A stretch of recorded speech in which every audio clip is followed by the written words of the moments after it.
बिस्मिल्लाहिर्रहमानिर्रहीम। अस्सलाम वालेकुम pre 9th class. Hope so you will be fine. आज बेटा जो हम लोगों ने नेक्स्ट पॉइंट करना है हम लेवल ऑफ ऑर्गेनाइजेशन का, वो है नंबर 2 मॉलिक्यूलर लेवल। आपने पीछे जो थी वो सेल एलिमेंट्स के बारे में पढ़ा था। एलिमेंट्स और एटम क्या होते हैं, एटम आपस में मिलके क्या बना देते हैं, मॉलिक्यूल्स। और आज हम मॉलिक्यूलर लेवल के बारे में पढ़ेंगे। इन ऑर्गेनिजम्स बायो एलिमेंट्स, ठीक है, बायो एलिमेंट्स के बारे में हम पहले पढ़ चुके हैं। Usually do not occur in isolated form, कभी भी ये जो है अलग-अलग फॉर्म में नहीं रहते। Rather they combine together through ionic और कोवलेंट बॉन्डिंग, ये जो है स्पेशल टाइप्स की बॉन्डिंग आयनिक और कोवलेंट की वजह से आपस में जुड़े होते हैं। This stable particle form by such bonding is called as a molecules और बायो मॉलिक्यूल। ये जो इनकी स्टेबल बॉन्डिंग है इसकी वजह से इनको मॉलिक्यूल्स और बायो मॉलिक्यूल्स की फॉर्म में आपस में जुड़ते हैं। जितनी भी हाइड्रोजन है आपने देखा होगा, हाइड्रोजन और हाइड्रोजन आपस में मिलते हैं H2 बना देते हैं, ठीक है। क्लोरीन और क्लोरीन मिलके Cl2 बनाते हैं। अब ये जो जिसके ज़रिए से आपस में जुड़े होते हैं इनके दरमियान में स्पेशल टाइप्स के बॉन्ड्स पाए जाते हैं। बॉन्ड्स एक ऐसी केमिकल अट्रैक्शन है जिसके ज़रिए से एलिमेंट्स आपस में जुड़े होते हैं और ये आपस में जुड़ के क्या बना देते हैं, बायो एलिमेंट्स, बायो मॉलिक्यूल्स। और यहाँ एलिमेंट्स जो हैं वो आपस में मिलके क्या बना देते हैं, मॉलिक्यूल्स। अब आपने जो बच्चों याद करना है वो सबसे पहले यहाँ से देखना है कि bio elements usually do not occur in isolated form. Isolate का मतलब होता है अलग-अलग नहीं रहते, बल्कि ये जो होते हैं कंबाइन करते हैं आयनिक और कोवलेंट बॉन्डिंग के ज़रिए से। This stable form by such bonding is called an molecules और बायो मॉलिक्यूल्स। नेक्स्ट है, ये इनकी डेफिनेशन होगी कि मॉलिक्यूल जो है वो 2 टाइप्स के होते हैं। एक होते हैं माइक्रो मॉलिक्यूल्स और एक होते हैं मैक्रो। माइक्रो का मतलब होता है स्मॉल। माइक्रो का मतलब क्या होता है, स्मॉल। मैं आपको एक्सप्लेन कर देती हूँ। Micro means small and macro means large, ठीक है। जो स्मॉल मॉलिक्यूलर वेट रखेंगे उन्हें माइक्रो मॉलिक्यूल, और यहाँ पे अब हम पढ़ेंगे डिफरेंस बिटवीन माइक्रो मॉलिक्यूल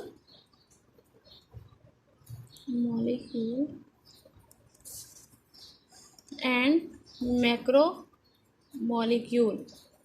यहाँ पे इनके पास लो मॉलिक्यूलर वेट होगा, इनका मॉलिक्यूलर वेट कम होगा, और इनका जो है मॉलिक्यूलर वेट ज़्यादा होगा, लार्ज मॉलिक्यूलर वेट या ग्रेट मॉलिक्यूलर वेट।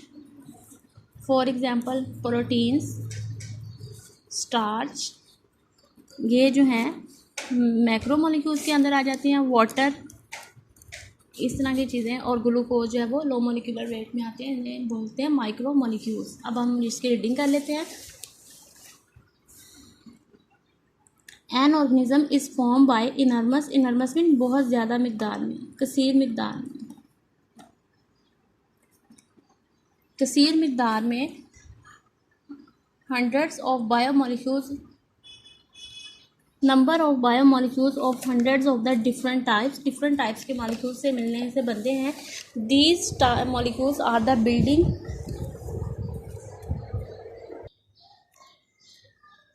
ठीक है। जो इंसान होता है उनकी जो बॉडी है वो डिफरेंट टाइप्स के 100 टाइप्स के मॉलिक्यूल्स से मिलने से बनती है। These molecules are the building material. Building material mean जिस तरह से आपको किसी बिल्डिंग तमीर करने के लिए ईंट सीमेंट की ज़रूरत होती है, इसी तरह एक ह्यूमन बॉडी जो है उसके बनने के लिए सेल्स और टिश्यूज़ की ज़रूरत होती है।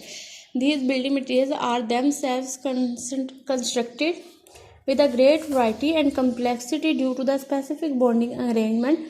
Biomolecules classified as micromolecules and macromolecules. Micromolecules are with the low molecular weight, for example glucose, water, and macromolecules are with high molecular weight, that is starch, proteins and lipids.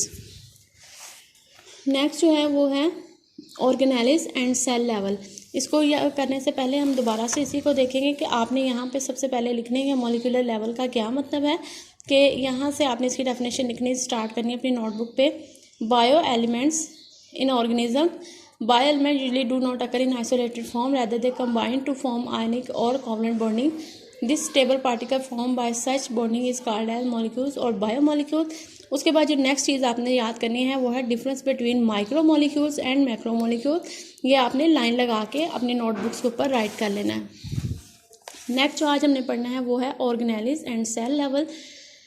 Different biomolecule जब इकट्ठे होंगे, assemble का मतलब होता है इकट्ठे होंगे इन a particular वे, एक ख़ास तरीके से, एंड फॉर्म ऑर्गेनेलिस, और क्या बना देते हैं ऑर्गेनेलिस। डिफरेंट बायोमोलिक्यूल्स आपस में इकट्ठे होके क्या बना देंगे organelles. The organism organelles are actually, अब इसकी डेफिनेशन है आपके पास ऑर्गेनेलिस की। The organelles actually subcellular structure and when they assemble together units of life cells are form. ये सेल्स की डेफिनेशन है।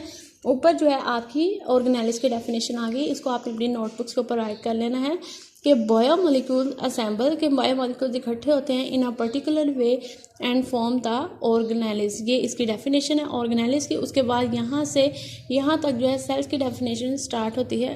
सेल्स के डेफिनेशन में है कि डिफरेंट ऑर्गेनेलिस इकट्ठे होके आपकी यूनिट ऑफ लाइफ, जो ज़िंदगी का जो यूनिट है उसको बनाते हैं, that is the cells are form.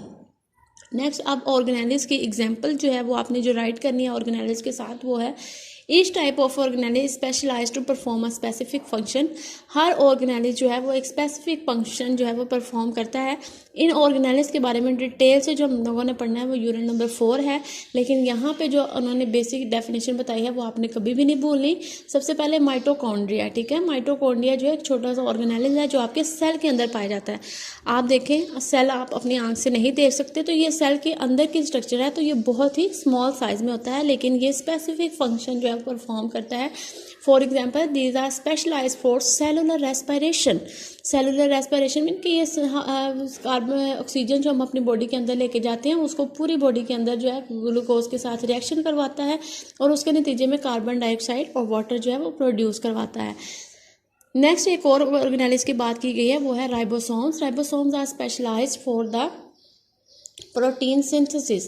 Protein की सिंथेसिस में हेल्पफुल होता है, प्रोटीन्स की तैयारी में मदद करता है। In this way functions of the cells are accomplished by these specialize structure. It is an example of the division of labour within the cell. Cell के अंदर हर एक ऑर्गेनेलिस डिवाइड है।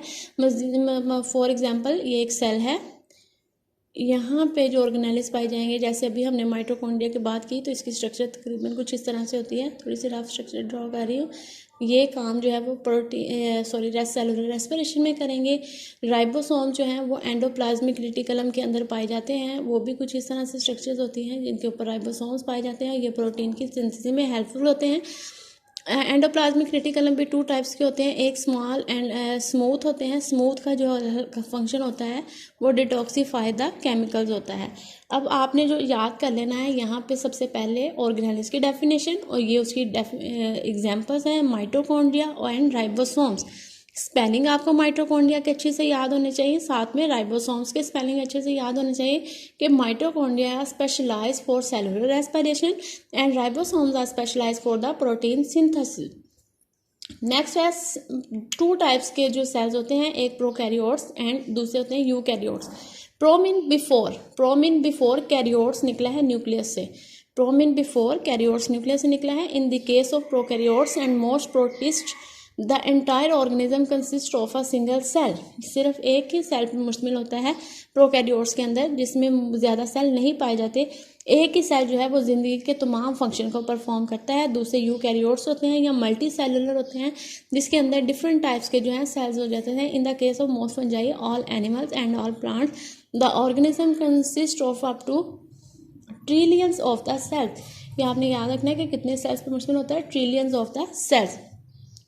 अच्छा बच्चों, आज आप लोगों ने जो है बायो एलिमेंट्स की डेफिनेशन, बायो मॉलिक्यूल्स की definition, difference between micro and macro molecule, साथ में ऑर्गेनेलिस क्या होते हैं, सेल्स क्या होते हैं, विद एग्जांपल्स जो है आपने इसको अपनी नीट नोटबुक्स के ऊपर राइट कर लेना है। साथ साथ आपने इसको याद कर लेना है।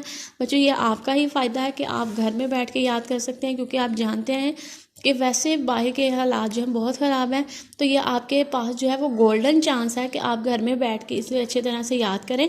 और अगर आपको किसी किस्म की कोई प्रॉब्लम है तो आप वो अपने टीचर से शेयर कर सकते हैं। ऐसी कोई बात नहीं है जो आपको बुक्स ऑनलाइन नहीं समझाई जा रही।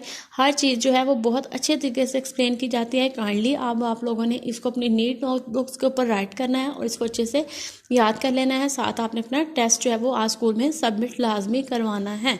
Okay students, take care and Allah Hafiz.